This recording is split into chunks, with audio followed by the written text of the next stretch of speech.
when I think about bringing assets on chain, one of the key ones is effectively, these stablecoin issuers buy a ton of T-bills, and out the other side come stablecoins. And so with that framework, how are you thinking about it these days? Well, for one, with the Genius Act, I actually think the buy pressure specifically for just T-bills will probably be lower. All right, so back to me knowing an unhealthy amount about financial markets. If you look at the Genius reserve assets, bank deposits, T-bills, and some things that are overly jargonized called repo and reverse repo, which is overnight collateralized loans.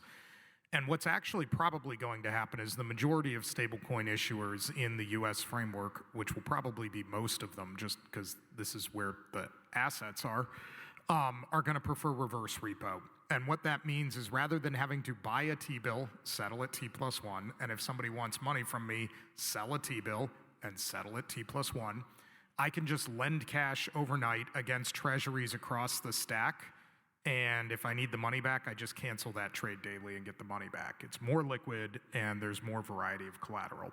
This is going to bring funding rates down for all of the treasuries, which means all of the other people who are engaged in activities where they have that stuff as collateral reap an advantage from this. So I think the entire treasury curve is going to benefit, not just T-bills.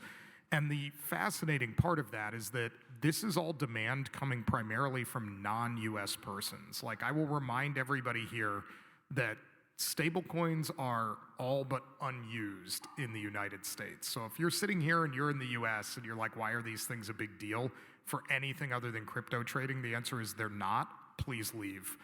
You're not the target audience. But on the other hand, if you live in Argentina or Venezuela and you want to get your hands on a currency and not in your local banking system, this is far and away the best option you've ever had. So as we think about putting things on a blockchain and the impact of global markets, I would suggest the real shorthand that everybody should have in their mind is what US dollar stable coins and the regulated frameworks are doing is saying you could take what looks like a government money market fund from a stability standpoint, put a payments wrapper on it, and then anywhere in the world, so long as you've got two things, which is the internet and something of value to swap for it, you're now part of the dollar system.